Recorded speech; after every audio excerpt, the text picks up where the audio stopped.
Hey, hey, hey. Hey, okay. Out to the paper, the grass is always greener. I don't do no labels, I call it how I see it.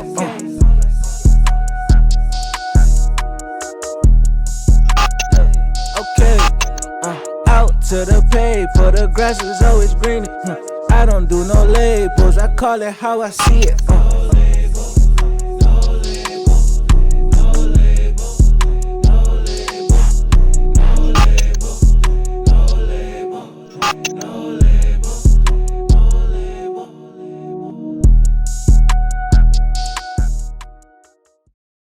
Yo, what's up, everybody? Welcome back to another episode of No Label the Podcast, Season 5. Here with my boy Nell. Yo.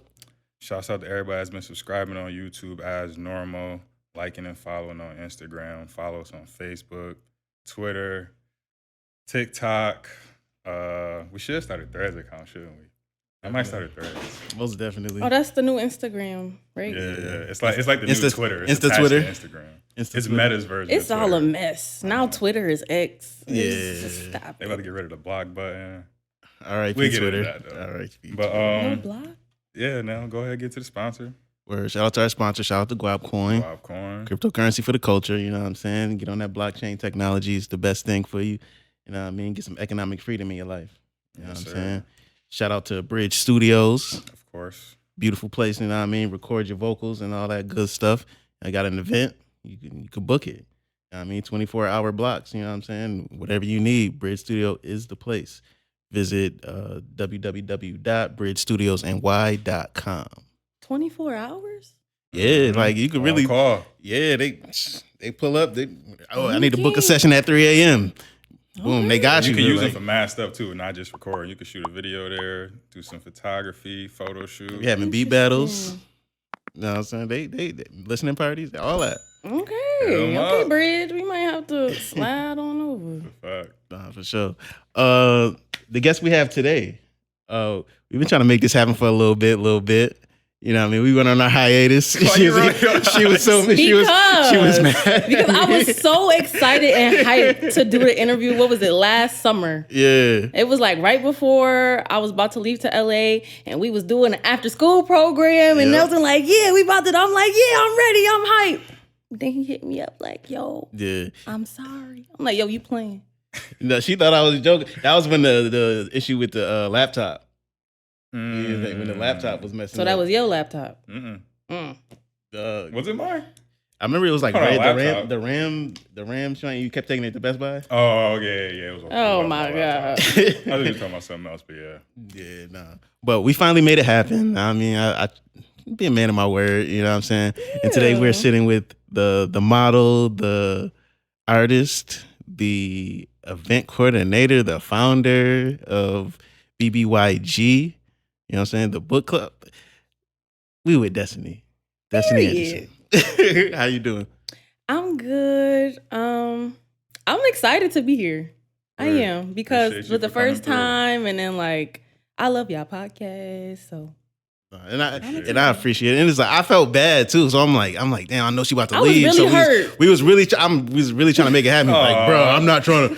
Bro, if the laptop crash, I'm I gonna was be hot. teasing him so bad that day at the program. Like, Mm-hmm. you really playing with me? You not gonna do the interview? Like, It's hot. I was genuinely like, dude, Hey, I was look, so excited. You got the first interview in a new studio. It's a fact. Divine You the first. timing. Divine Perfect timing. timing. Nah, I like man. that. I like that. The space is nice too. Y'all did a good job. Appreciate it. You worked hard. I know that's right. Absolutely. So, but first things first, we have a PA alum in the building. Oh, wait, Here you we went to go. PA? No. You know what I mean? You know what I mean?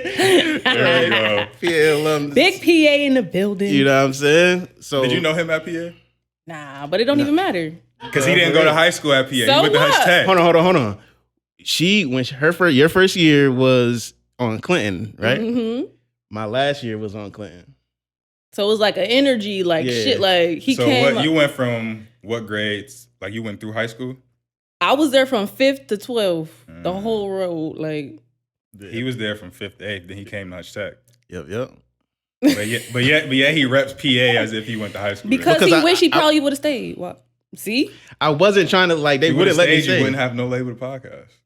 That's not true. It's facts. That's not true. We would have never met. We would have. Nope. I'm sure of it.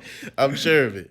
But so being at PA at a young age, like art was always something in your life. Like, where did that start at? Oh yeah, like I don't know. I was always like an expressive kid. I always like to just do stuff. Like I used to make my sister do the whole dance routine. Show my mom, dad, sit right there. We got a dance routine for y'all. I was doing that. I was always into like clothes, like fashion and stuff. Just any way that I feel like I could express myself. Nah, that's what's Yeah. up. Well, what was your major at PA? Music. Most people don't know this. Oh my god. I auditioned though. I was a vocal major. Yep. I sang Alicia Keys, If I Ain't Got You, to get in. Period. Nah, that's fine. So you still be singing? Because you said most people don't know that you was a vocal major. I sing Or for music fun or like just because I like to use my voice in different ways. Like I don't take it too serious because I'm a perfectionist. Like I'm not the best singer, but they took me out of vocal classes when I was in 8th grade. They was really trying to stunt my vocal growth. Nah, yeah, they be hating. Conspiracy? I ain't gonna say his name. Was it Shinta? No, we love SCINT. he Like was we that love boy. Mr. Shinta. He put the Glock on the piano and then start teaching. Bruh. He did not play. No, not literally, but I've heard stories of him, like his family being like, they like that. You white dude. What? Yeah, Italian dude. He don't play. I'm Italian. And like he a beast for real. Like he was in a really bad accident. He broke like damn near every bone in his body. Came back to school like a few months later and was still teaching. Yeah, I just said, fuck y'all kids. Nah, he really Kept loved my ass at teaching home. music. Like all the teachers there that teach the majors, they really love what they They do. was passionate about that. Yeah. That school is a whole different. But I don't want to dive too deep into it. Yeah, we like can move nah, on. because We'll move that on. school is one of a kind. High School Musical, the hood version. Come on, like to a T. Literally, like- I'm not no fabrication. I would refuse to skip school just so you don't miss a story. Like just so you don't miss a I story. mean, you was in like 6th grade though. Niggas wasn't really skipping school like that in 6th grade. See, but our school was so fun. You would skip school in school. No, for real. You would go and do other stuff. other than Yeah, what you would be supposed in to school, doing. but you would be in the lunch, in the practice rooms, in the gym, with the teacher that don't care, and the guidance counselor. Like, you know. sneak off to the other majors and like see what they doing. And the security was cool. They'll let you dip out of school real quick, come back. Like, It's a special place. Man. it was. It was a great place in my heart. So, on to other things. I'm sure you did a lot. You did a lot after high school, I'm sure. Did you get into modeling during high school or after? After I was shy, like fake shy though. Like I wouldn't even say shy. I would say like I wasn't as confident in high school. They had like this modeling club, and I would always look like, oh, that's cool, like that's cool. They trying to model, like do the poses, because it was like a club to like help everybody develop, and they would take pictures and stuff. I ain't never do it because I was just like, Nah, because when I want to say the first time I saw you, I might have like pulled up to PA just randomly, like saying what up to some people, and I first seen you, and it was just like, oh, that's a new person, and then over time, I think I saw you in Hitch Bernie's the Hosanna video. oh And I was yeah. like, I think I know her. Like I'm familiar You with her. just took Okay. it back, damn. Yeah, nah, that was Like those were some moments. 2015. Mm-hmm. It's a hard video. Yeah, Now I'm about to go back and watch it Nah, and see yeah, if I can find it. that was definitely a staple in like a Buffalo era. That whole yeah. what was it called?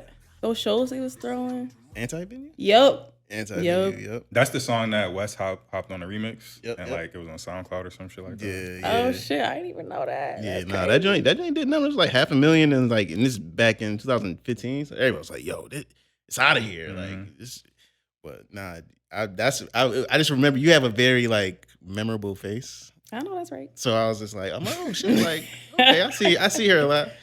Well, as I've like gotten to know you more, it's just like I've seen you be more vocal, and that's dope. So like, what's some of the stuff that you all dabble into, not just modeling, but like I know you have plenty of artistic expressions that you go to. I like to do a lot of different things. Like I don't like to put myself in a box. So if I put my mind, like if I feel like I want to make a short film, I'm gonna just do it. Like I'm gonna figure out what steps you gotta do and just do it. So like I don't know. I like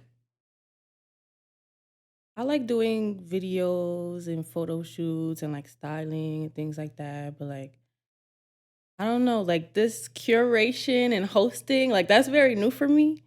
So that's like what I've been focusing on more so than like anything else. Like I haven't really been doing the embroidery or like making rings or all the beauty like I haven't been doing all the other stuff that I've been doing because I've been focusing on trying to be a good host, good curator. No, I can see that. So how are you working on being a good host and curator? Are you doing like a lot of research on other people in that field and kind of like like I have a set of people that just inspire me throughout the stuff that they do. So I don't like seek out, but I don't know, they be like on my YouTubes and stuff. When I go past a video, like I'll watch it, or like I like watching the Def Comedy Jams just because I like to see how they interact with people. Like I just like to watch the good old shit, you know? Like No, that's a fact.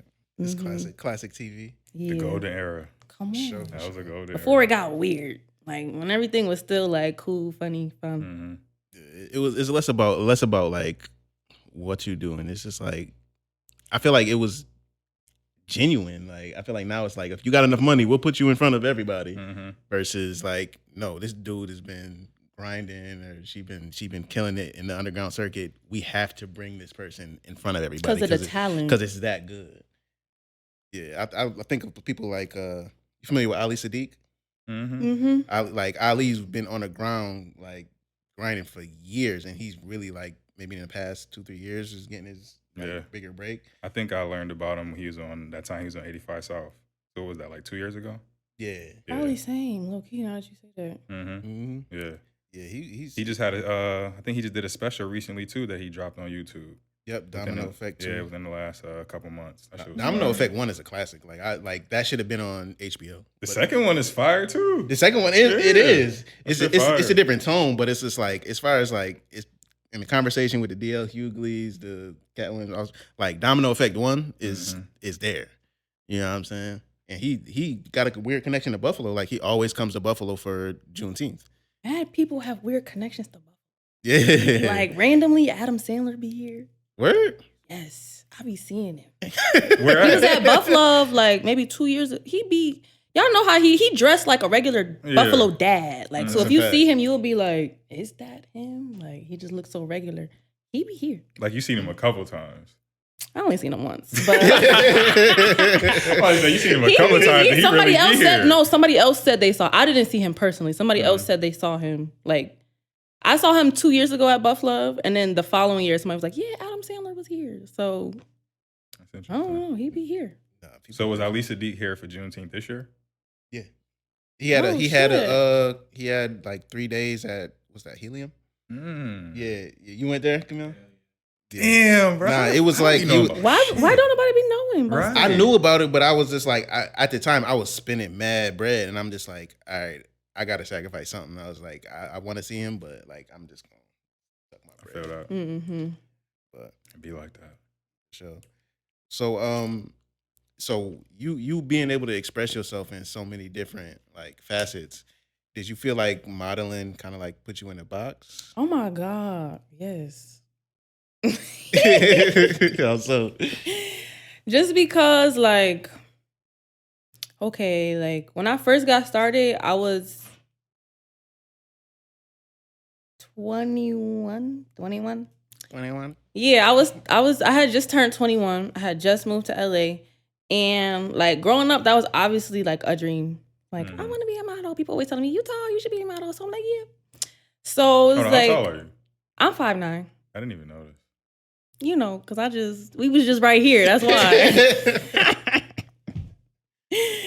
See, I wish I was 5'10" though, but whatever. Why does that 1 inch matter? Cause my mom 5'10" and my dad is like 5'11".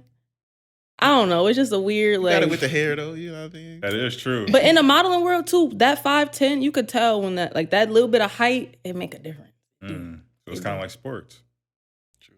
Yeah, like kinda, cause the rules is like different now. But back when I started, I was just so excited to like, oh my God, this is everything I wanted to do. Like, and my story of how I got started was just crazy. So I was just like, they like my hair in braids, I'm keeping them braids. They want me to do this, cool. Like, I'm just trying to figure out how to consistently keep doing this shit, you know? So, but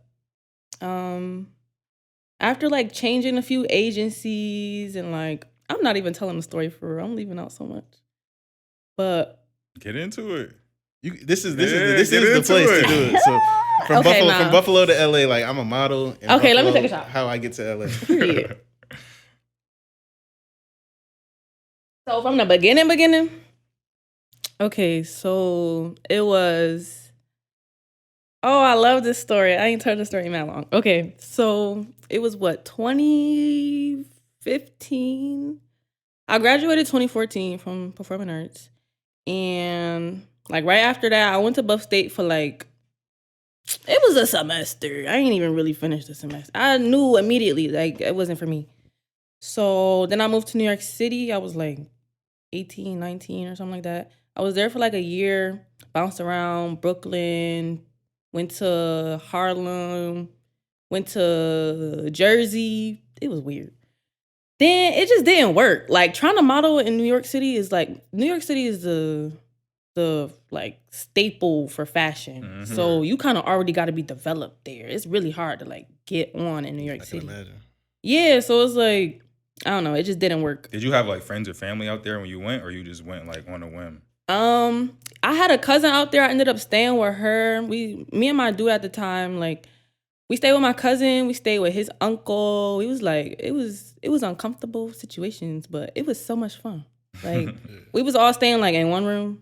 Every time I was living with like my cousin, his uncle, like it was no space, but it was like that's New York. Perfect. That's New York journey, part of the story. For sure. Yeah, I appreciate my cousin and his uncle. But you were saying like in New York, you kind of already got to be developed. Yeah, so I did like New York Fashion Week one. I did one show and that, and I went to like see a few agencies. It ain't work. I ended up just going back home for like a few months, and my homies was just like, let's go to LA. Like everybody was just so over Buffalo. And I forgot who said this at the time, but I was talking to somebody and they was like, yeah, from Buffalo, like New York is just the easy place to go. That's right there. Like you comfortable. You could easily go to New York City. That's only 6 hours from home. Like you're not really like, you want to take that leap. You got to take a real leap. Like, I'm like, damn. New York is New York City. Like that's a fact. But that was real shit. So I don't know. It just at the time, all my homies, we was just on the same type time. We was all just like, we gotta get the fuck out of here. Let's go to LA. Let's go to LA. Like we was all just like, we going to LA, and the shit just happened. Like my homie, shout out to his parents. Like they sold their house so he could buy a car, a fucking truck. Oh wow. He bought a big ass Yukon. I think it was Yukon. No, it was an Escalade. The motherfucking Escalade. Yeah. Nah, because that truck was fire. I ain't turned it. Hey, this story, I love this story. And shout out to them. But yeah, he got the truck and we all was saving up our money, selling all our shit, packing our stuff, like just trying to figure this shit out. And I think we left in like, we had to leave in July. No, we left in August. Like what year? What year is this again? I want to say it was 2016. Yeah, I went to New York 2015, came back, did that year. It was like 2016 in July. And it took us 3 days. We road tripped there. We packed that fucking big shit up. The Escalade was full. And we made it to LA in like 3 days. That road trip was beautiful. It was so nice. And I'm probably only saying that because I don't have a license. So I was just chilling. And this before the agencies? The Yeah, like I ain't have no. I wasn't signed. I was like doing music. If anybody remember when I was like fake doing music, but Saw a video. I saw a video. oh you my rapping. god, that's actually newer. Doing some But- research, doing a little research. Shout out to Luke Mon. Yeah, so we road trip there, and on that road trip was actually my first time getting high. It was like really funny. We Like, ate edibles. Weed high, smoking weed. Yeah, like traveling through, we got to Colorado, and that was the first state where the shit was legal. First time you got high was in Colorado. Hell was some yeah. gas. We pulled over That to the was some dispensary. shit. That's a The fact. joint was just blacked out with the green plus on it. We was like, cool. We got some edibles. Nigga, we was all high as shit. We pulled over on the side of the highway in Colorado. Big ass mountains on both sides. It's just a road. Big ass mountains. We pull the fuck over. We all get out, start climbing the fucking mountain. Yeah, that was geek. It was so fun. We took that was like our first we made it out of Buffalo. Let's take a picture. We climbing this mountain. It was so random, but it was a beautiful memory. Like, oh my gosh, I love this story. So we climbing mountains and shit, and we just end up back in the car. And yeah, we get to LA. It's insane. Like the energy, people were just like so attracted to us. Like Buffalo has such an amazing energy. Like That's one thing people don't know if you don't leave. Like, That is true. we different, yo. Even in Africa, like when I went there, I'm going around and I'm looking for the local spots. And I can't find them. I'm like, oh shit. So then, boom, I go to this rooftop party, and I meet some dudes from like they done opened up for like every major artist that go to Cape Town. Like these people open up for them. Like, and I'm like, oh yeah, bro, let me get your number. Boom, exchange information. I see him like a week later open up for like Earth Gang and like all this stuff, and I'm like, yo, I met these dudes. I'm like, I'm meeting the top DJ. I'm meeting the top group here. I'm like, oh, like we just got that glow or something. Like it really is like that. People coming up to me, I'm like, oh, this is different. We was meeting so many people. Like that first, honestly, the first month we was there, we was homeless. We was living in that fucking Escalade, full as fuck with all our shit that we moved there with. Like that was the most fun I've ever had in my life, though. Like the most fun I've ever had. Like we was. Why do you busting. think that is? Nigga, I don't know. We were just maybe because you felt like you didn't have any responsibilities at the time. Like, maybe you felt that. like a child, Nah, like you I were felt saying? like we was all like, damn, what we about? Like we couldn't just live in this car. We didn't know what we was about to do. We all trying to get jobs, going on random interviews, like trying to go to parties because we all like, our homies was making beats, making rapping and stuff. So we all like going to parties, trying to just figure some shit out. Yeah. Like Maybe because and it it was was- like every day you didn't know like what you were getting into, or it was like a whole different that experience. shit was every fun. And we single was just, day. it's our first Yeah. time in LA. Like Yeah. none of us had ever been. Oh no, my one homie I went, but it was just that shit was just crazy. Like that shit builds character. we was like, getting in some crazy parties, like meet select, like it's everything. I don't like saying names. That's why I be like, nah.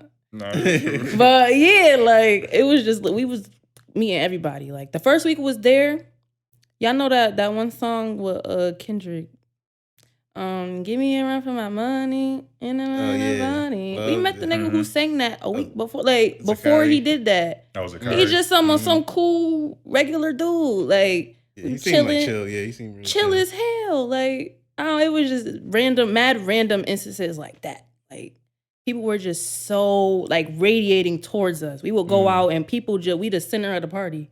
And we like, what? Like we some dusty niggas homeless from Buffalo, and y'all thinking like what? Like, but it was honestly, it was a really good experience.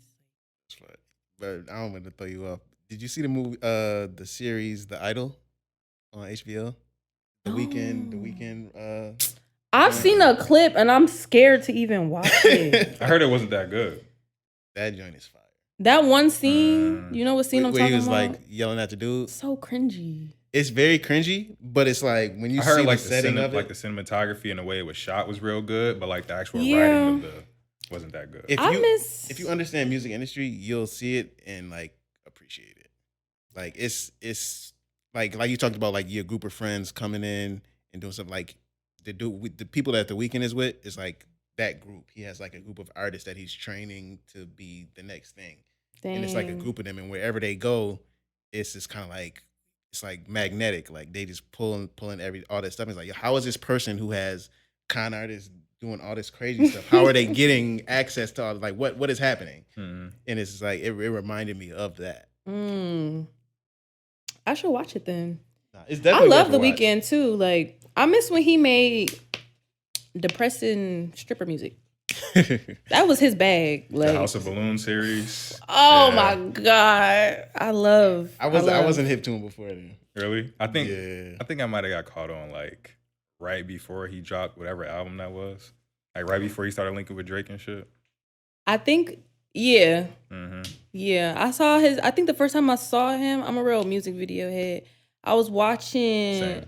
It was that I think it's called 28 or some shit.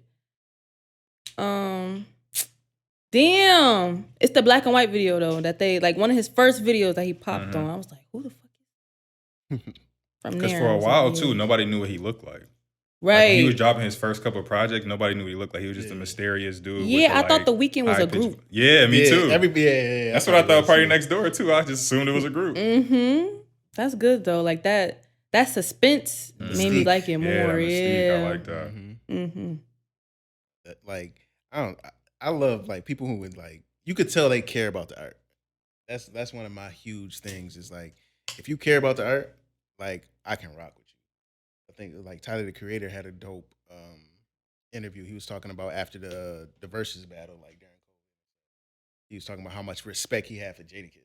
And like how Jada was really like, you can tell Jadakiss really, really cares about rap. Like some people like nowadays, people just rap just because it's the thing to do. They think they're gonna make some money and stuff like that. It's like, no, like he cares. Like you passionate about it. Like, So how can you tell if somebody really cares and is passionate about the art? Because people might have their own way of going about or showing that they care about things. for me, it's just like how many attention to detail, like how many stops you willing to pull. Are you exhausting every resource? Type of thing. Like in the case of Jadakiss, it was like he was talking about Dipset. Like, oh, they rapping over their vocals. Like, y'all do that? Like, Oh, and the like, verses, that shit was fire. And I like bringing that. attention to that. I It's like just that. Like, it's like, yo, I'm like, yo, he cares about the art of like rapping on the mic. And it's like when I see people like The Weeknd, just from like his upbringing and just seeing him like literally singing on the street to like becoming who he is now, selling out stadiums, it was just like, you can't put that type of emotion into your music without that care. You know what I'm saying? Like that, it picks up. So like that's something that sticks out to me. It's like an emotional investment. And it's a vulnerable space. Like singing, like if you haven't, like just sing to yourself in the mirror, but like literally look at yourself while you're singing. You feel it, like you be like, Nah, I be doing that. yeah, but you was singer. You know what I'm saying? Not even though. If you auditioned to get in the field, like I was in, everybody could sing in 5th grade. Not trying to like Hey, downplay myself. I could but, sing like, in high school. I got people to co-sign for me too. Bust a note right now. Nah, until my voice got deep, I can sing. See, once we hit puberty, Yeah. it was so many people in PA. We was the heartthrob little kid, little boys singing. As soon as they hit puberty, soon as that they voice playing crack. guitar now. Yep. They so switch gonna to be trying to sound like Gibby. instrumental. They threw my ass on saxophone real quick. I was like, nah, that's how it was. Oh man, but yeah, like, how do you tell like if somebody like genuinely cares about their craft? My big thing is like, what's your why? Like, why are you doing what you're doing? Like, are you doing it? Like, I don't know. Some people, it's like, I be looking at certain stuff, reading certain stuff. It's like, oh, people upset because nobody came to this thing. It's like, if your why is to get people to come to a certain thing, you're going to be upset forever. Like, but if your why is more so on like the quality of people that you're able to like, or the fact that you're able to express yourself in front of whoever came, or it's really dependent on your, like, why are you doing stuff? I ask people that like a lot when I first meet them, like, what's your reason? I'm not kid, like, why?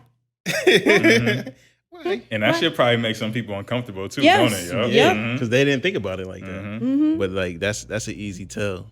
That's an easy tell. And it's like, you shouldn't be uncomfortable with me asking this type of question if you like really care about the art or really care about what you're doing and you're serious about Bingo. it. It should just like roll off your tongue. You like, gonna I'm doing flake this or because fall, or you da-da-da-da-da-da. Right. Facts. Right.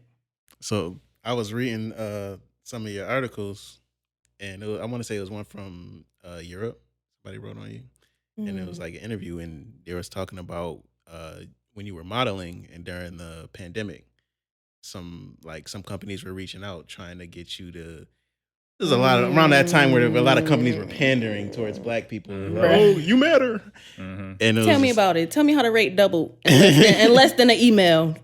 That's a fact. Come on. But it was like but it told me a lot about you, in the sense of it was like I was like, oh, she was like nah, like I don't do this for money. Like, this was a dream. I wanted to do it. I'm happy. I'm very grateful to be able to be in this position, in these rooms, my agents. I'm very grateful for all of it.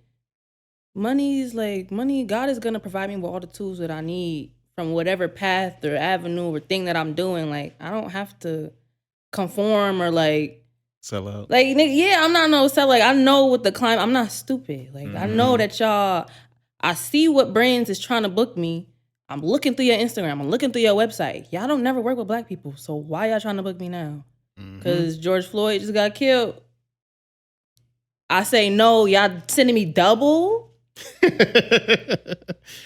No. That's and at the time I my agent at the time was like trying to get me to do that. Like, babe, come on, babe. It's more money. They're gonna do your rate. They're gonna get your hotel, your flights. Like, okay. No, that's fuck them though. Like, yeah. I don't care about them. Like, they need me. I don't need them. That's real. That's super real. And they went and found somebody else who did it. Like, they gonna find a tap dancing Negro. Yeah. So, but that spoke so much to like your character and like who you are for me. Even just reading it, and I was like, yo, nah, that's she official. And when it comes to like, are you very conscious of the like companies that you shoot for, and like does that still play a big factor now? Oh yeah, like I do my research on everything, every person. I'm looking up the photographer. I'm looking up everybody. Like, I know some more. Like, I do a lot of more shoots with my braids, so they don't be touching my hair, so I don't really be going that deep. But yeah, I try to research as much as I can, the brand, the photographer. I try to see like what y'all gonna have me, like what's the vibe, what's up. No, I get that, the treatment. But I'm very grateful for my agents and my team and everybody. Like, it's like the only brands that I know hit me up now, so I ain't really gotta do too much. Nah, that's hard. How'd you end up linking with the current agency you have now? It's actually a crazy story. Shot o'clock. Period. I know that's right. Shots up.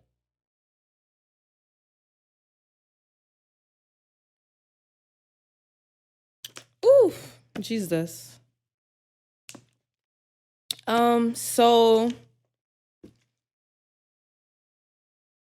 I guess I gotta start from the beginning. So, when I first got into modeling, it was very weird.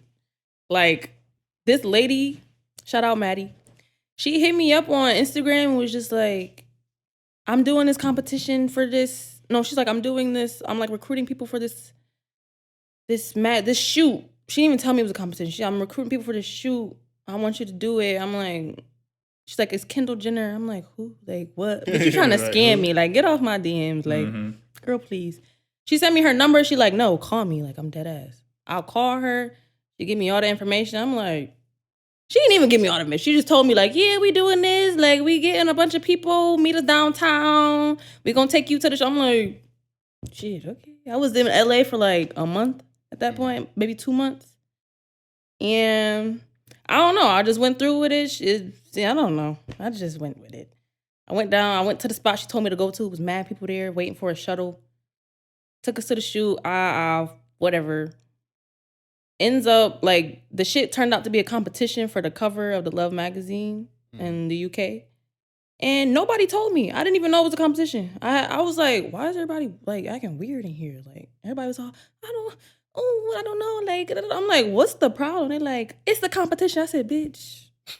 You think she purposely didn't tell you that or left that Honestly, I information can't out? even tell you. I don't. Honestly, I don't even know. I don't even know if I would have cared. But I know I didn't know. Yeah. Because people was going in, okay? People was going hard trying to get their pictures to be the cover, okay? And they was mad. But, you know, your girl got one of the covers, period. Come on. Shot by Kendall Jenner. And then after that, I got signed to Milk Management. And then I got Milk Management in London. And then I got signed to Ford in LA. And Ford Models, my agent was Jesse. He was the first person. I actually met him through, I have a friend, Maria Dora. She creates her own clothes in LA. And I don't know, she found me on Instagram too. She just reached out like, you want to shoot for my brand? I was like, okay, like whatever. So I did that and she connected me to Jesse. And I got my magazine at the same time. So I was like, I was hot. You know, I was like, I could really do what I could go where I wanted. So I don't know. She connected me with him. I met with him. I met with a few different agencies.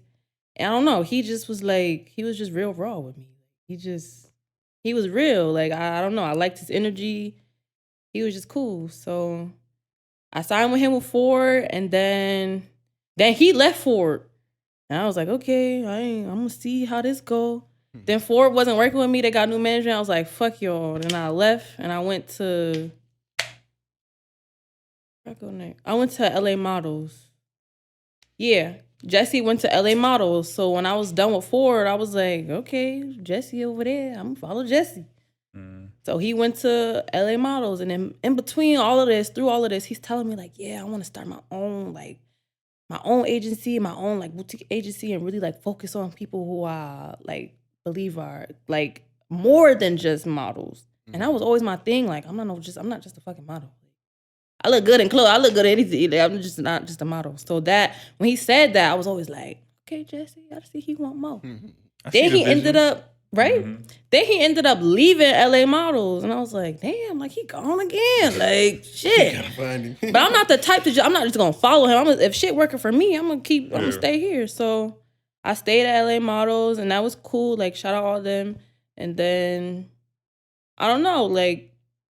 This last time that I went to LA was like 2020. I went there in September last year. And I don't know. I have this plan for myself too now. Like, and they just weren't, I don't know. It's hard to get out of just being a model when you started with the agency just being a model. So I don't know. It just didn't really work. And I wanted more outside of just modeling. And then Jesse, he started his agency, Other People's Children, and he represents like all types of artists, like models, DJs, actors, like musicians, like everything. So once I was like, all right, I need something new. He has his agency, like, and I trust him. So it was a no-brainer for me, honestly. It'd just be like, what's up, Jesse? I'm ready to be signed by you again. Where you at? Like, what's up? So yeah, shout out Jesse. Shout out Jesse. For real. That's my guy.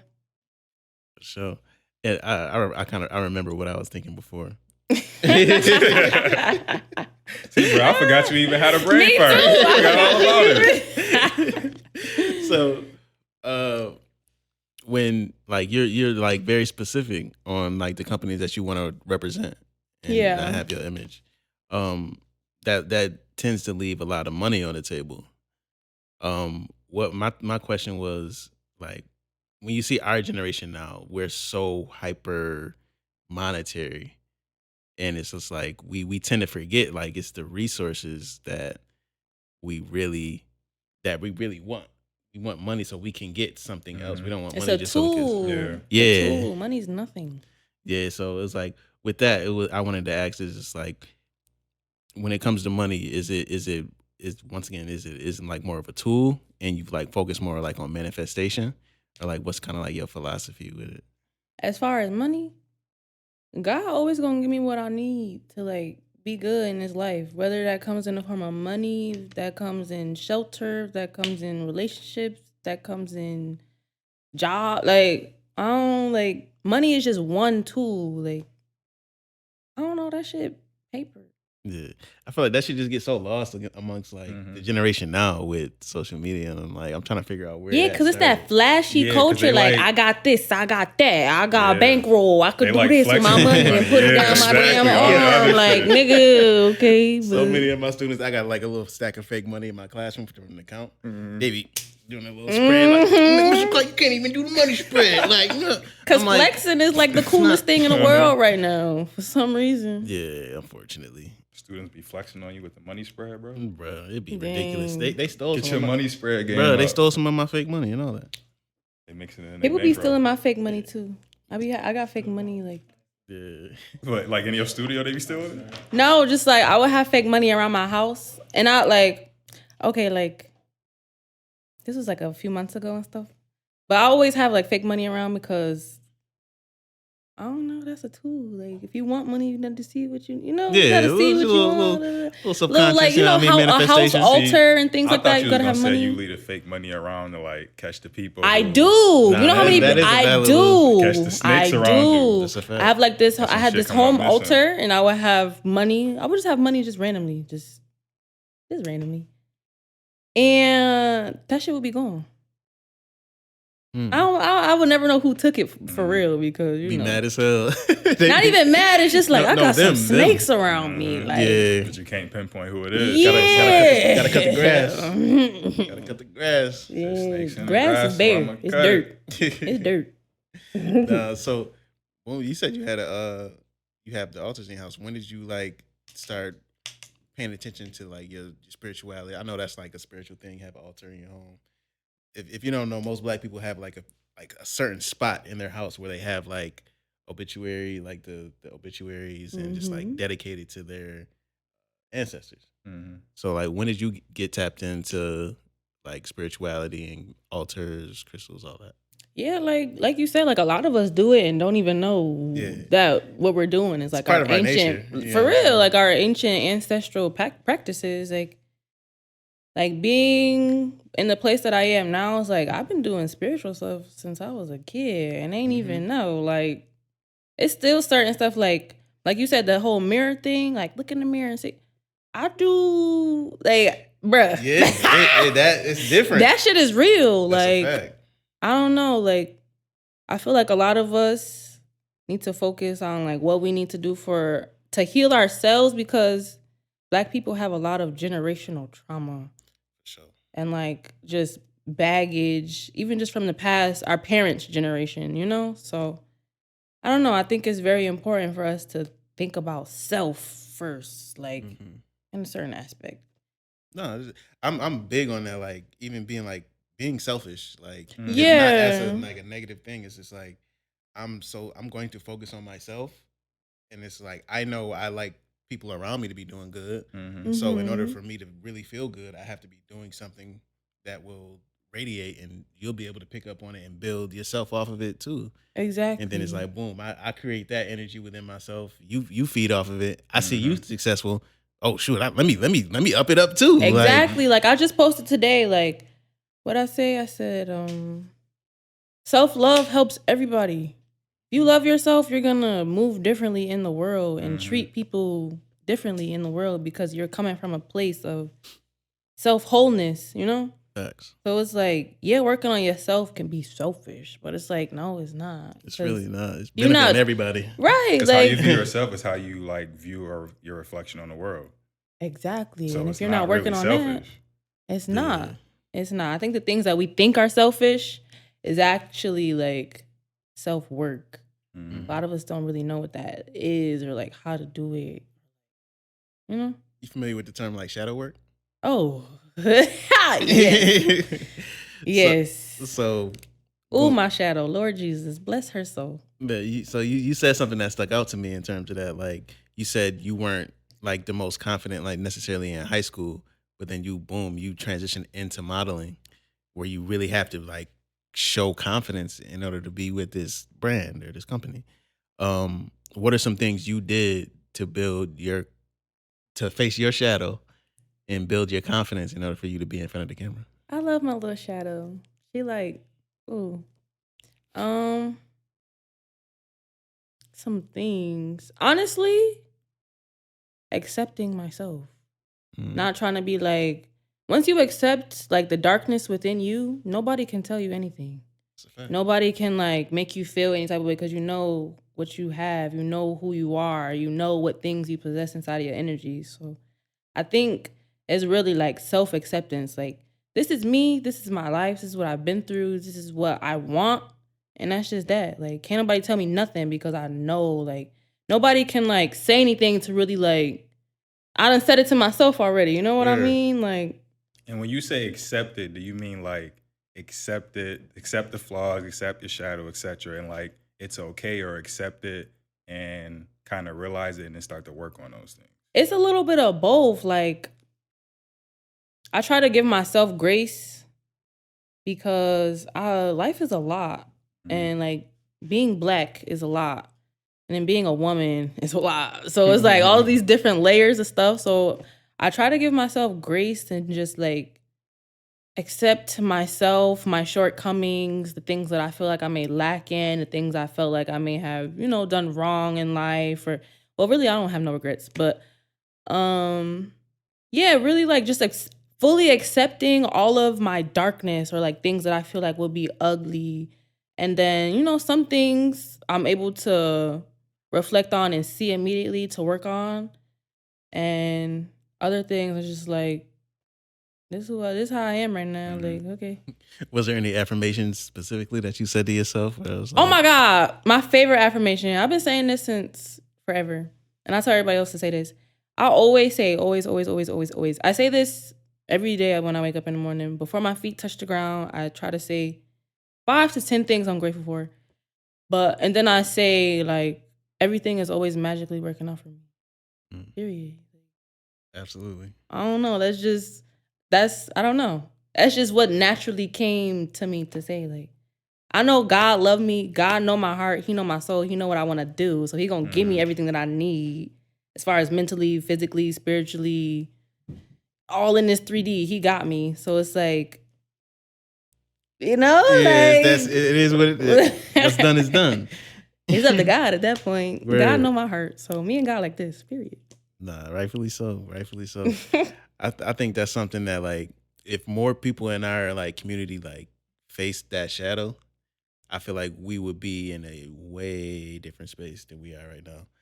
'Cause I think, when I hear like people complaining about drill, and it's just like that's their shadow a lot most of the time, because it's like, you know, that person is not like that, but they talking about all this stuff, and it's like they're clearly hurt from something. You know what I'm saying? What do you mean by, you know, they're not like that? Majority of the people in drill rap is like they're 60. You're 14, 15 years old. You're not toting guns. You're not like, somebody ain't really like break your heart.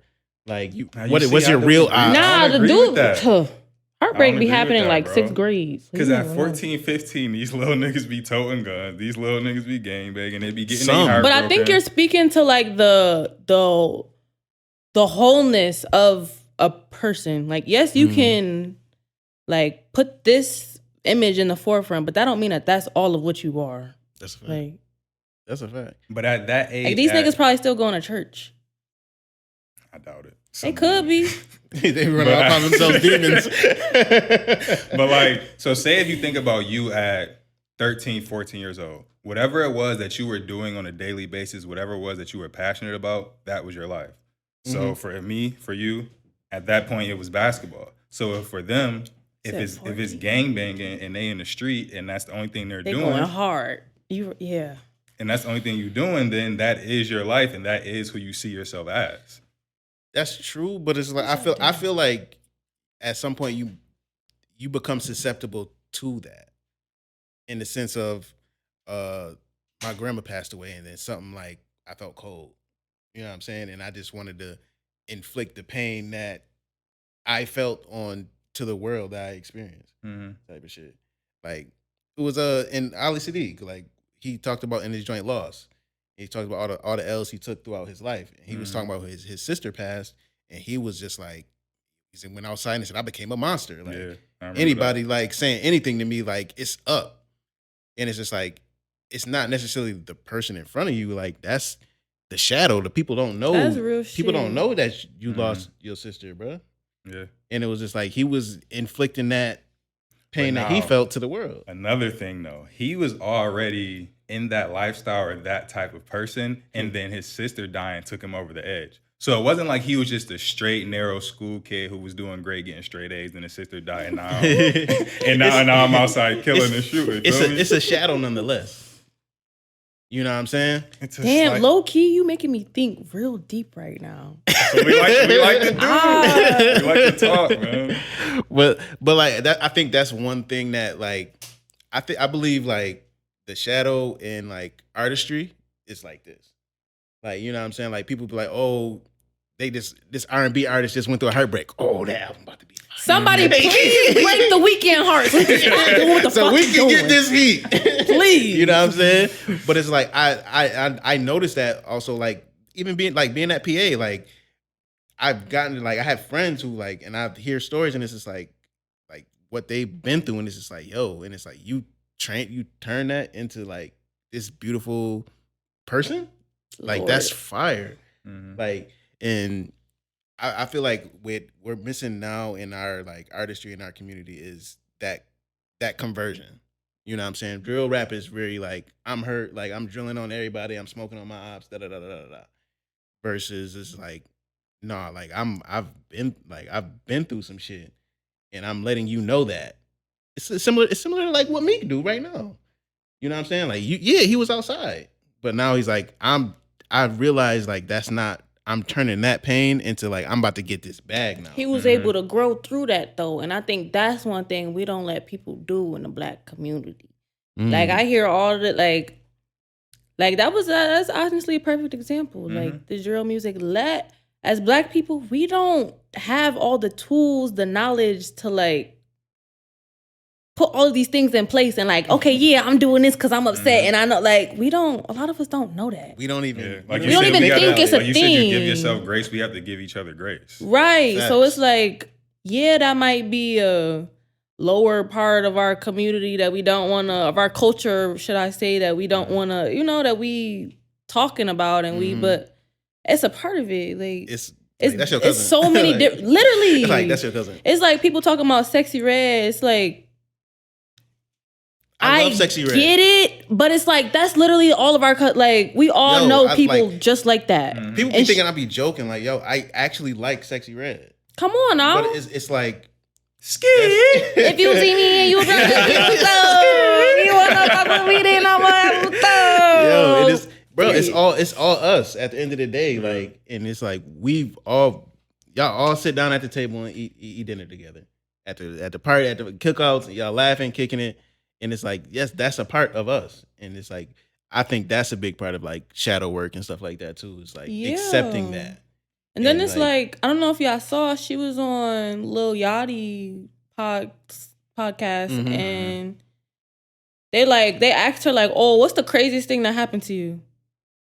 And it's like, she told them, she was like, yeah, I got raped before. And that turned into a meme. Like, people want to say like, oh, her music shouldn't be this, her music shouldn't be that. But when she say some real shit that honestly could be accounting to why she is the way she is, niggas is silent. Yo, I don't like that. I didn't even see that. I seen you it. said they turned into a meme? Yeah, Lil Yachty made it into a joke. Like, he was mostly just like, he was uncomfortable. He was like, he was definitely uncomfortable. He was But like, yeah, so don't tell me what? something Like, real like that. Like, and it's not even blaming him. It's like He never had that the comment. media response is not like, oh, damn, like, she went through this thing. Let's dissect what happens when sexual trauma happens. Either you real. don't have sex at all or you're hypersexual. So it's like people don't even put those two things together. They just, our kid shouldn't be listening to this. Okay, she's an adult entertainer. Literally. And it's like one thing people like you talked about either becoming like hypersexual or some people become asexual after like sexual abuse. They also what do they call it? What's the word? Like not deformity, but like when people like defile themselves, like they get Self-deprecation. self-deprecation. Like they'll get 1,000 tattoos or like get tattoos all over their face. That's a response to trauma. Response to trauma. Like literally trying to not even like trying to what say you look that's like. what's happening to her because I don't know, but But No, I that's think, not a question. Yeah, I think about that. Like I was thinking about like the Island Boys. Like I don't know a lot about them. But it was just like allegedly like that was them on the Epstein Island, like them taking pictures with Epstein. Yeah. And then they pop up later. Now Kissing each now other. your whole entire faces. It was on Epstein like, Island. that's the root. Like, what's the other dude name? Orlando Brown? Orlando Brown. He was Bad Boys. He had trauma in the industry, tattoos everywhere. He's actually not as crazy as people think. That's a fact. The other boy from DL Hughley show, the son, I don't remember his name, but you see him now, tattoos like literally covered like his whole face with tattoos. Like they dealt with some type of abuse. That's how you deal with you it. dealt with self-deprecation. Like that's the thing. Like Damn. and it's something that we don't bring attention to. Like we don't even like think to have the conversation in our community. Like because I don't think we really have the spaces to have those conversations, other than No Label the podcast. But true. do we And really Black have Future the- Friday. Of course. Come on now. I'm gonna segue into that. But like, as far as like in the mainstream and on social media, whatever, those type of media platforms, it's not really the space to talk about those type of things. And like, it can be taken seriously to where we actually gonna like get something positive out of this conversation. Yeah, the algorithm doesn't. The media feeds off negativity. Unfortunately. Yeah. And it was just like, when I was thinking was, before COVID popped off, I had a workshop. I did a workshop out in Fredonia called Healing and Revealing, like so people could talk about, creating a space for people to talk about sexual abuse and how they overcame it, or a chance for them to even just like bring it out so they can work on it, type of thing. And then it was like, that was maybe a week before the entire world shut down. And then it was just like, only thing I could think about was like maybe like the first 2 months or so was like somebody in the group was talking about how like they lived with somebody who was like abusing them for years. And I just made me think like during COVID, some people were locked inside their home with an abuser for 2 years. And it's just like, my only thing I was thinking was like, yo, when people come out of this, like they need to be free therapy sessions for however many hours they need. Like that shit is vital. And but that's definitely like, we definitely need to, as a media outlet, we need to be able to create spaces where people can talk about it. Our community can not be judged for it, for your responses to it. You know what I'm saying? And I think if we clear that up in our community, we'll see some shit change like that. And shout out to BBYG, what you doing with Black Future Fridays. Y'all had like the Let's Talk Sex event. So it was like, Black Future Friday is an event series that I created during the month of February, literally this year. So it literally just started. Because first of all, I'm tired of like slavery being the Black narrative every fucking February. Bro, like, can we celebrate? Way more history We got than that. Missy Elliott right here. We got Sade. We got Nipsey. We got Nina Simone. Can we celebrate their history? They need a museum. What the fuck is? I didn't come from slavery. Like, my people was been here. That's not my story, and that's not a lot of our story. Prisoners I of agree, war, 100%. no slaves. Come That's on. how I feel about the movies that they make now. Like, why is every movie that's getting an Oscar or an Emmy or whatever it is, why is it got to be a slave movie? Come on, or like just pushing some type of narrative to some type of people. So They're not gonna publish the Mansa Musa movie. Right. Come You know on. what I mean?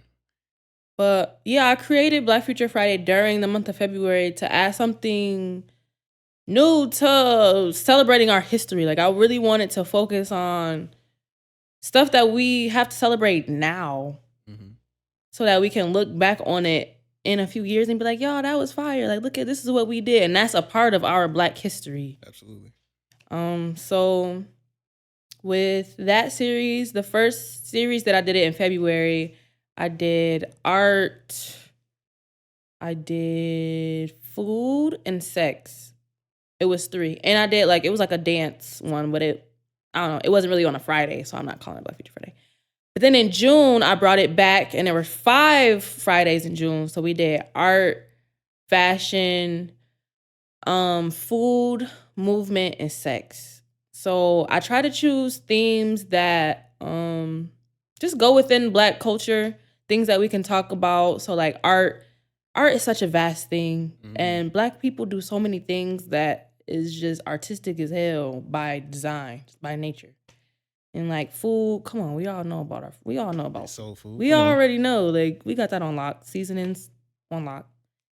And movement, like I wanted to add movement because I don't know, I always try to look at which theme correlates to Black culture. So we got like break dancing, crumping, that's like very Black, but then also like yoga, martial arts, different things that like help us in our body and our minds and spirits and stuff.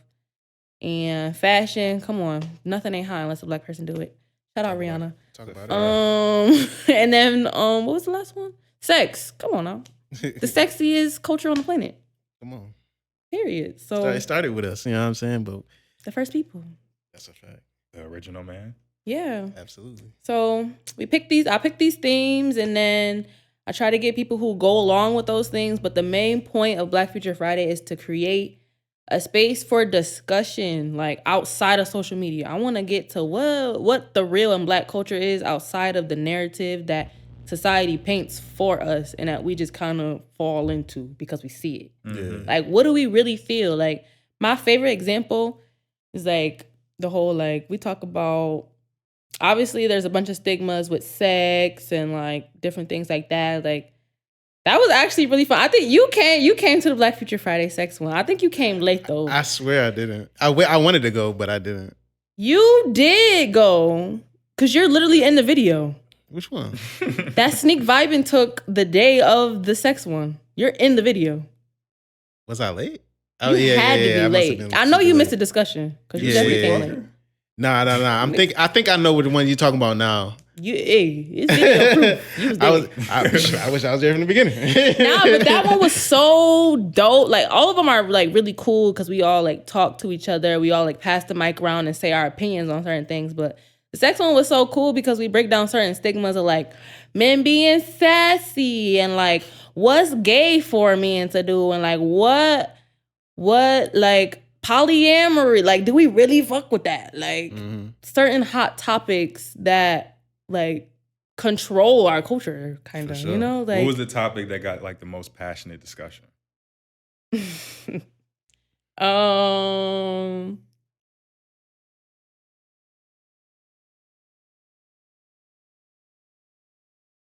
I know it was in the sex one, but I'm just trying to figure out what. It was just crazy. Polygamy was a good one, but I want to say I did hear a lot of noise. We were like, a man could be with a woman, but if he like anal play, is that gay?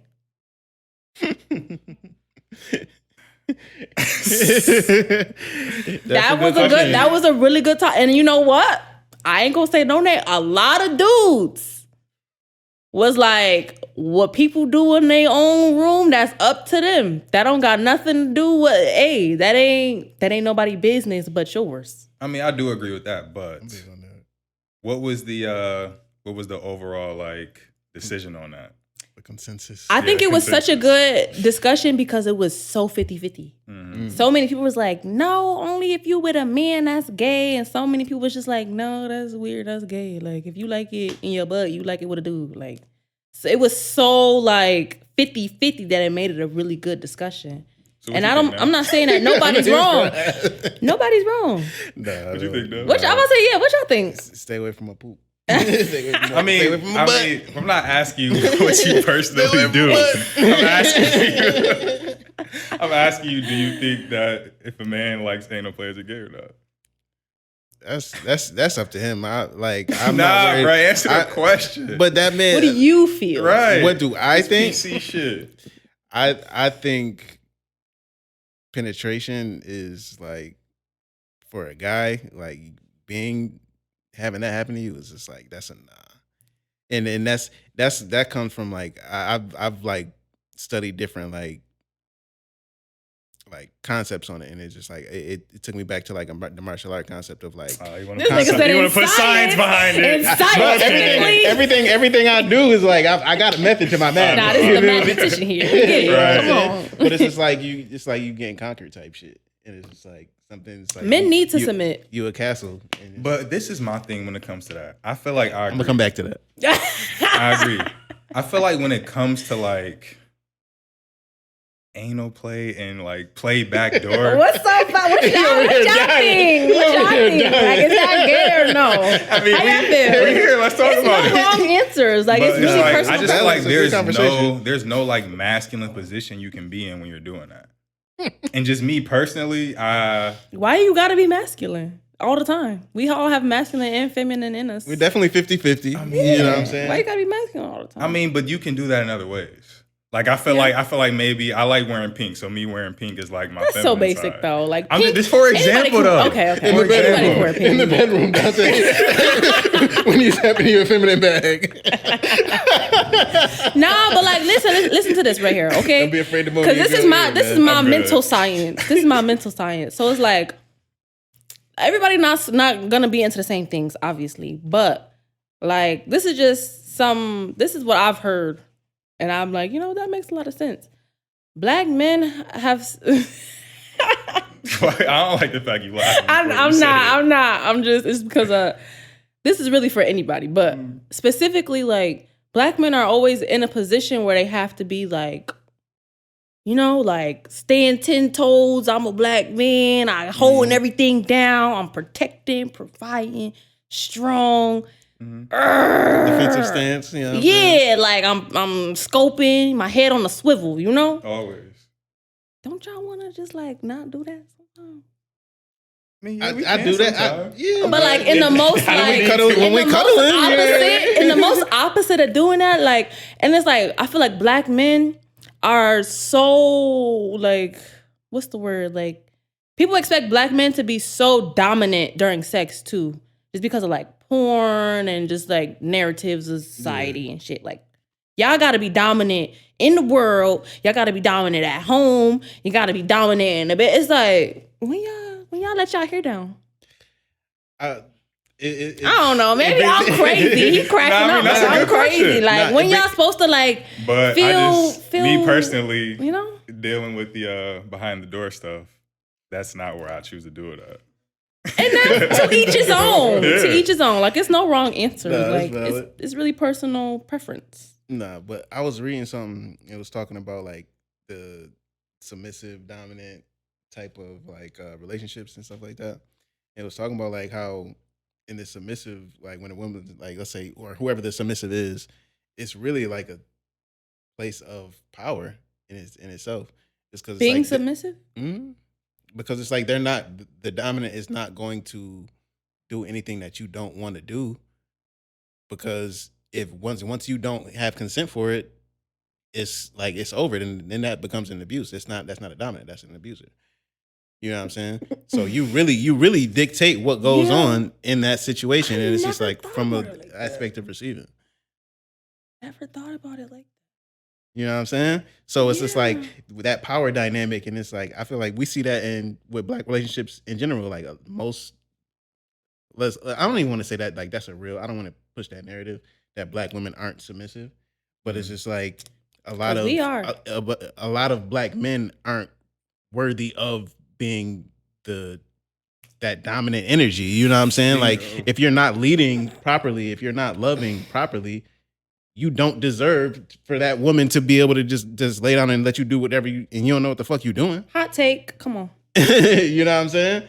Like you need to but that's part of the reason why like I study like I do. Like I want to make sure I'm in a position of right when I'm doing whatever I'm doing. Mm-hmm. And it's just like I'll study all different types of stuff in order for me to be comfortable in who I am and the man I want to be when I, you know what I'm saying? When I'm relating, when I'm in the world, like. Yeah, because it's like we all go through, I feel like I always try to look at our culture and like our struggles and things we have to grow up with. It's like, yeah, we have that, but at a certain point, like in our adulthood, it's your responsibility to like learn what you want to learn, unlearn what you need to unlearn, like take responsibility for your own growth and healing and shit like that. Yeah, people like to make those excuses of how they were brought up or this is how I was taught, this is et cetera, It's just who I am. Yeah, but like we all done said shit like that. Like I done said stuff like that too, but It's like, is you gonna keep hitting that wall or is you gonna open the door? Like, Literally. come on. And that's one thing too, is it's like we live in a rare time. Like, yo, we got the internet. Like, you can literally look up whatever you want to look up right now. Like Literally, in your pocket. You can study whatever you want to. You ain't gotta go to the library. University. You ain't gotta do none of that. Like, you can literally have it in your pocket. And it's just like, I don't see it hasn't been another time on the planet where it was like this that we know of. You know what I'm saying? So I'm gonna take full advantage of it. Like, I'm gonna research whatever I want. Well, I need to read this to be a better partner to my woman. Boom, I'm gonna read it. I need this to be a better podcaster. I can do that. Mm-hmm. Like, business person, all of that is, you have the opportunity now. So, Mm-hmm. you know what I'm saying? When I think of like Black Future Fridays, you know what I'm saying? Like, boom, like, you can create your future right now. Like, I mean, use that device you got. 100%. I like how you just said that, because I'm working on just like solidifying I do a lot. I got a lot of, it's not really a lot. I got BBYG Book Club, and Black Future. And like, I'm trying to get my brand identities, visual identities, like right for each one. Mm-hmm. But I like the way that you everything said that. is BBYG the umbrella for everything, or is everything its own separate entity? Nah, BBYG the umbrella. So Okay. BBYG houses the book club and Black Future Friday. And yeah, I'm just trying to make that more like, you could kind of tell, you can't really tell online. So I'm trying to get my shit like foundational. Mm-hmm. Mm-hmm. Yeah. That's fine. Nah, you definitely got a dope brand, and like, I can like I've been to one of the book club meetings over at Rise and Grind on Kensington. Shout out to Rise and Grind. Yeah, Her. 890 Kensington. Good you pull ass up. fish and grits. For sure. And it's just like I was just like in the discussion, and I'm just hearing people talking. And just I'll go there just to listen. You know what I'm saying? I don't want to interject. Like, I talk enough during fucking podcasts and stuff like that. So it's just like, I want to listen to what people have to say. And it's just like, it's always dope conversations from like shit, sex, like our culture, astrology, all that type of stuff. And it was just, it's a space that's definitely needed. Yeah, and I always like, I appreciate people who create spaces for people to have like comfortable conversations, uncomfortable conversations about things that we really need, Black people. I appreciate that. Like, you were speaking earlier, like, oh, it was about drill music, and I was like, you making me think. I was thinking something totally different, but you're like, oh, it's not like my sister passed and now you just doing that thing. It's like I didn't start doing events for real until like this year, but I was doing like other like community events and stuff. But honestly, it really wasn't. Honestly, I'm still trying to figure it out. Like, my grandma just passed a year ago. Well, she passed a year ago in May. So I'm still just trying to like see how my life has been shifting and changing through that transition. But like, it's insane to me that I have the energy and the capacity that I do to do what I'm doing, because like, I've never done this before. Like, I never been around this many people or been this active or outside as I am right now. And it's like, I don't know. It's just interesting to think about, like, how, like, where is this energy coming from? Like, what? Yeah, Shout out my grandma. Shout out Arkansas. Period. Shout out grandma. Mhm. Shout out all the ancestors. You I know know what I'm that's saying? right. So like, with the rise of like rappers, the women that's taking over. You know what I'm saying? They got the hardest tracks out, all of that. And I saw like a conflict between like a little beef between it was like Koi and Lotto. And it was just like, I know, like, just from seeing how the rap game is now, like, everybody can coexist without necessarily beefing. It wasn't always like that. But then it was just like, Lotto was doing some kind of like, I don't know, so like she was like body shaming her type shit. And it was just like, and I know Koi's slim, you know what I'm saying? Like, but Koi's fire. Lotto's fire too. You know what I'm saying? I'm Just Garb. like, have you ever dealt with like that, like, I don't say like body shaming, or just like even being like a model, like a lot of people like deal with like body dysmorphia. Like, what's your take and your experience with that? Well, I'm blessed to be just fit and small like this naturally. Shout out God. But I will say when I was younger, I never really felt like bullied, but people like, you know, the dudes in school always just make little jokes and say little things. Like, I mean, I never thought it was but it was like, I'll say shit back to you too. Like, nah, you're not bully, you're not picking on me. I feel like in our culture it's a thing to just like do little digs. Yeah, just and roasting. shit. Ranking. Yeah, but like I do remember this. I don't remember what situation it was, but I have an aunt who's built just like me, tall, slim, and I remember having to have like my mom was like, "Yeah, we about to go over to your aunt's house, you know, regular." She took me into the room and she's like, "Yeah," like basically giving me this confidence boost, like. Don't let people try to tell you that you skinny and you this and you that. Like, don't let nobody tell you who you are because she's so funny. She's such a Scorpio. She like, they calling you skinny now, but look, they're gonna be fat when y'all really ready to be adults and be grown in this world and really be able to move. They're gonna be fat and you're gonna be still looking good. And honestly, that's something that always stuck with me in my head. Like, y'all calling me like, obviously, like that's the thing. Like, I will say that my family did do a good job of like giving me confidence in that way to it could be like, you could say I'm skinny or say this. It's like, okay, like you this and you that. Like, it's not like, oh, you're picking on me. It's like, nigga, what? Yeah, I'm skinny. We Like, talking I'm shit skinny, about, we talking shit. What's up? Like, what? So I didn't really go through like any like bullying or like body shaming. Like I wouldn't call it that. Like, but I don't know. Like, I think that is cool. I like my shape. I like my size. Like, That's what's up. because like I think like in this world especially, everything is geared towards like everybody gotta look the same. Everybody gotta look like this one like body type. And like there's so many different variations of people. Like, why would I want to look like everybody else? And it's like, not that this is a good thing, because like people hurting don't make me feel better, but like people harm themselves to be my size. Not that that's a good, I don't think that's a good thing, or that don't make me feel better, but it's like, I don't have to do nothing. Like, that's a flex for me. You know what I'm saying? Like, people flex their everybody should be able to flex what they got on whatever perspective that is. But like, nigga, like I'm me. God made me like this just for survival, nigga. I can survive. God's flex, real like quick. nah, like that ass. Like I can do mad shit. Like Rightfully so. And yeah, I don't know. Like I like being different. I like being myself. So it was never like, oh. And I won't lie, like it is time. There were times in my life where I was like, dang, like I wish I had titties, or I wish I was thicker, because I'm period, whatever. But like I like being able to like fall deeper in love with different parts of myself.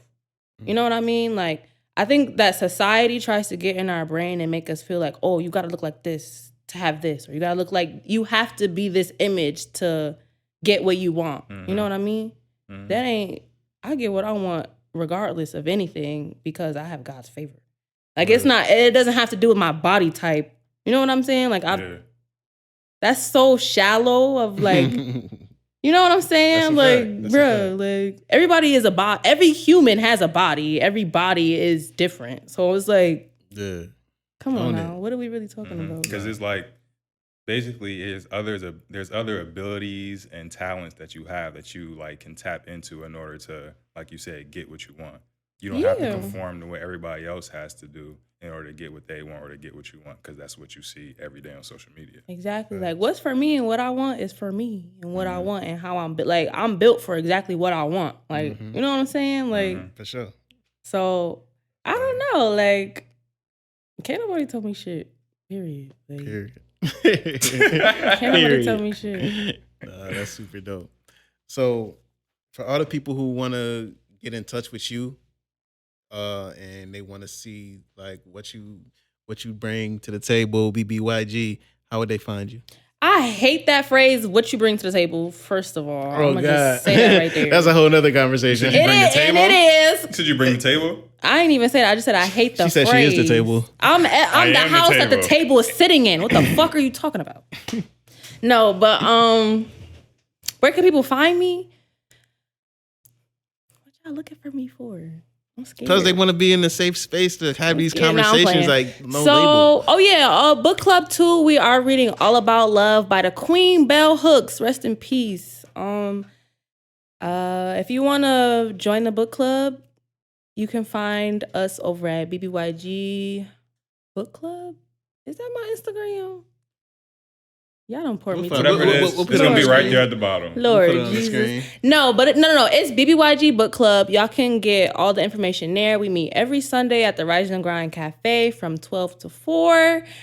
For Black Future Friday, that's BBYG.BlackFutureFriday. And if you want to just, get everything, you can follow the hub at BBYG.XYZ. And that's BBYG, Beautiful Black Young Genius, period. And I do got a special announcement for y'all. Ooh, tell us about Talk it. your shit. Actually, I have 2 special announcements. Even better. So, I be creating events that I see in my head. Like, I be having dreams of these things. Like, I have to do them or I'm going to keep seeing them in my head. So, September 5th, we're doing Buffalo's first cultural conference. And I want that to be a thing because Buffalo got so many different cultures and none of us are connected. Like, we got Black people, white people, Irish people, Polish people, Bangladeshis, Indians, Africans, it's so many different regions and cultures and everything. And I want us all to be able to communicate our opinions and our ideas within this city so that we can live more harmonious together, Mm-hmm. So that's September 5th. And I just realized that's the first day back to school. I didn't know. I don't have kids. But, and then, oh my God, Libra season is approaching. I don't know if this will be out during Libra season. It's gonna be up. Yeah. Period. Okay. So, big Libra in the building. My birthday, October 5th. And your girl is throwing a prom. Black Future Friday prom. October 6th. What's the theme? Enchanted Forest. So all my witches, my fairies, my warlocks, all my bad bitches that like outside shit, it's the perfect theme for y'all. And this is like a redo. I never went to prom in high school because I was gay and stuff and I couldn't go with my mom and all that stuff. That's another story. But I didn't get to go to prom. So I wanted to do a prom and have this event for us to be able to get fancy and like get dressed up and go out because Black people need more well-rounded experiences. Like we don't just need to go to the club and hookah lounge. So I'm throwing a prom. Y'all should get y'all tickets. It's 21 and up. The tickets include everything. You get a 4-course meal. It's an open bar. You get pastries. You get photos and a good ass time with your people and your girl, Big BBYG. So yeah, those are my 2 announcements, and I'm very excited. I'm literally going door to door every day and giving out flyers and promoting. Did you say where it was? Did I say where what was? The prom. Oh, the prom is going to be at the Harbor House. The tickets are in my bio at BBYG.XYZ on Instagram.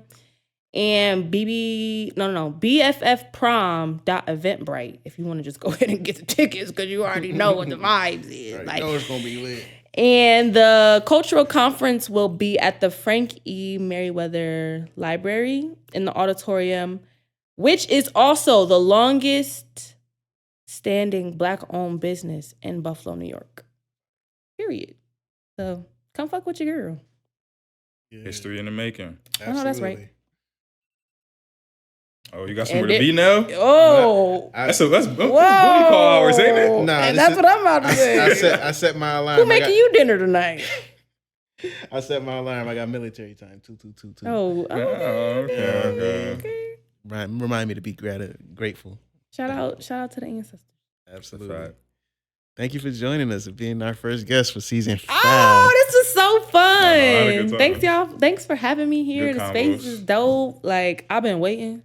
Man, we've been waiting. It happened. That's It all that aligned. matters. It happened. Yeah, this is really Aligned. fun. Like, I love this show. And I love, like, what y'all do, like, period. Because y'all are giving a platform to artists in Buffalo, Black artists, other artists beyond that, too. So, I don't know. It's nice to see 2 Black men creating and controlling the narrative in Black culture. So, y'all keep doing y'all thing. Appreciate that. Mm-hmm. Appreciate you noticing that too. For sure, for sure. Appreciate Mhm. Got anything else before we wrap up now? Nah, man. Thank you to all the viewers and people who stuck with us. You know what I'm Thank you. saying, through this hiatus. Oh, You know what I that's mean, really- so we not doing this just for ourselves. We're doing it for y'all too. So we want to shine light on people like this in our town, and we thankful for the ability to do that. It's a fact. Label the pod. We out. Peace. Peace.